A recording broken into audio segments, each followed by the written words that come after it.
Hello friends, இன்றைக்கி நம்ம ரொம்ப டேஸ்டியான ஹெல்த்தியான எக் புலாவ் தான் எப்படி பண்ணுறதுன்னு பார்க்க போகிறோம். பாருங்கள், பார்க்குறதுக்கே சாப்பிடணும் போல் இருக்குல்ல. குழந்தைங்க ரொம்பவே விரும்பி சாப்பிடுவாங்க. லஞ்ச் பாக்ஸில் வச்சு கொடுத்து விட்டோன்னா கண்டிப்பாக நமக்கு லஞ்ச் பாக்ஸ் எம்டியாக தான் வரும். அவ்வளோ டேஸ்ட்டாக இருக்கும். ரைத்தா மட்டும் இருந்தாலே போதும். வெஜிடபிள் மஞ்சூரியனோ இல்லை சிக்கன் மஞ்சூரியனோ செஞ்சோன்னா ரொம்ப சூப்பராக இருக்கும். வாங்க சுவையான எக் புலாவ் பண்ணுறது எப்படின்னு பார்க்குறதுக்கு வீடியோக்குள்ளே போகலாம். இந்த வீடியோ உங்களுக்கு பிடிச்சிருந்துச்சுன்னா ப்ளீஸ் சப்ஸ்கிரைப் பண்ணுங்கள். பக்கத்தில் இருக்கிற பெல் ஐக்கானை கிளிக் பண்ணுங்கள். அப்போ தான் நான் எப்போ வீடியோ அப்லோட் பண்ணாலும் உங்களுக்கு நோட்டிஃபிகேஷன் வரும். வீடியோவை மிஸ் பண்ணாமல் பார்க்கலாம். இப்போ ஒரு கடாயில் 1 டேபிள் ஸ்பூன் ஆயில் சேர்த்துக்கலாம். ஆயில் சூடானதும் 1 பீஸ் பிரிஞ்சி இலை, 2 ஏலக்காய், 2 கிராம்பு, ஒரு அன்னாசி பூ, 1/2 டீஸ்பூன் பெருஞ்சீரகம், 1 பீஸ் பட்டை. இந்த மசாலாலாம் சேர்த்ததுக்கப்புறமா 2 பெரிய வெங்காயம் நீளமாக கட் பண்ணி வச்சுருக்கேன், அதையும் சேர்த்துடலாம். வெங்காயம் வதங்குறதுக்காக கொஞ்சமாக சால்ட் ஆட் பண்ணிக்கலாம். வெங்காயம் கொஞ்சம் ப்ரௌன் ஆகிற வரைக்கும் வதக்கிக்கலாம். வெங்காயம் இந்த மாதிரி வதங்கினதுக்கப்புறமா 1/2 டேபிள் ஸ்பூன் இஞ்சி பூண்டு பச்சை மிளகாய் இது அரைச்சி வச்சுருந்தேன், அதை இதில் சேர்த்துக்கலாம். நமக்கு காரத்துக்கு தேவையான அளவு பச்சை மிளகாய் சேர்த்துக்கலாம். நான் 2 பச்சை மிளகாய், 1 இன்ச் இஞ்சி, அப்புறமா 3 பல்லு பூண்டு இந்த மாதிரி தட்டி வச்சுருந்தேன். அதில் ஒரு 1/4 கப்பு பச்சை பட்டாணி சேர்த்துக்கலாம்.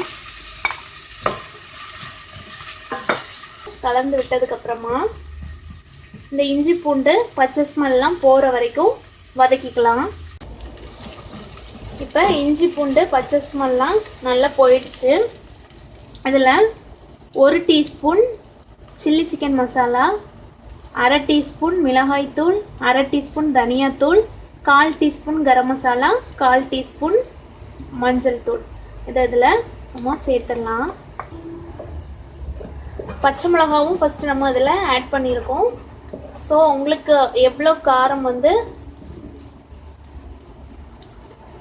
தேவையோ அதுக்கு தகுந்த மாதிரி மிளகாய்த்தூள் சேர்த்துக்கலாம். இப்போ இதில் கொஞ்சமாக கட் பண்ண மல்லிக்கீரையும் புதினாவும் சேர்த்துக்கலாம்.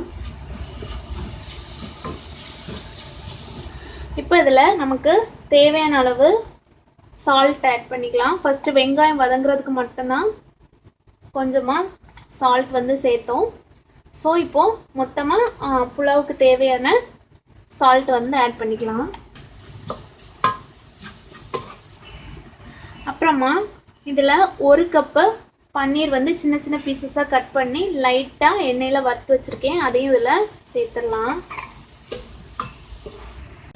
இப்போ இதில் வேக வச்சுருக்க சாதத்தை சேர்த்துடலாம். 2 கப்பு வேக வச்ச ரைஸ் இதில் சேர்த்துக்கலாம். சேர்த்து கலந்து விட்டுடலாம். நம்ம பன்னீர் சேர்த்துருக்கோம், ஸோ பன்னீர் ரொம்ப உடையாமல் மெதுவாக கலந்து விட்டுக்கலாம். இந்த பன்னீர் அப்புறமா பச்சை பட்டாணியெல்லாம் நம்ம சேர்த்துருக்கோம்ல, அதெல்லாம் அங்கங்கேயே இருக்கிற போது நமக்கு பார்க்குறதுக்கும் நல்லாயிருக்கும். அந்த எக் புலாவோட சேர்த்து சாப்பிட்றதுக்கும் ரொம்பவே டேஸ்ட்டாக இருக்கும். இப்போ அதில் 5 முட்டையை வேக வச்சு இந்த மாதிரி சின்ன சின்ன பீசஸாக கட் பண்ணி வச்சுருக்கேன், அதையும் சேர்த்துடலாம். இது முழுசாக நம்ம சேர்க்குறதை விட இந்த மாதிரி சின்ன சின்ன பீசஸாக ஆட் பண்ணுற போது ரைஸில் எல்லா இதுலேயும் எக் இருந்த மாதிரியும் இருக்கும், ஃப்ளேவரும் நல்லாயிருக்கும் எக் புலாவுக்கு. எல்லாம் சேர்த்து கலந்து விட்டதுக்கப்புறமா மூடி போட்டு ஒரு 2லேருந்து 3 நிமிஷம் அப்படியே சிம்லேயே இருக்கட்டும். அப்போ ரைஸ் நல்லா எல்லாம் ஒன்றா சேர்ந்து அந்த எக்கு பன்னீர்லாம் சேர்த்துருக்கோம்ல, அந்த மசாலா எல்லாம் ஒன்றோட நல்லா சேர்ந்து நல்ல ஃப்ளேவராக இருக்கும். ஸோ 3 மினிட்ஸ் இருக்கட்டும்.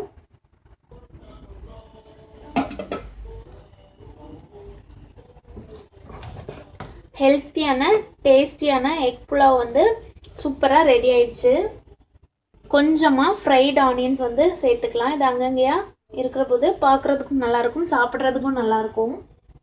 லாஸ்ட்டாக கொஞ்சமாக கட் பண்ணி வச்ச மல்லிக்கீரையும் புதினாவும் சேர்த்துக்கலாம். அவ்வளோதான், நம்மளோட சுவையான எக் புலாவ் வந்து சூப்பராக ரெடி ஆயிடுச்சு. நீங்களும் எல்லோரும் கண்டிப்பாக ட்ரை பண்ணி பாருங்கள். தேங்க்ஸ் ஃபார் வாட்சிங்.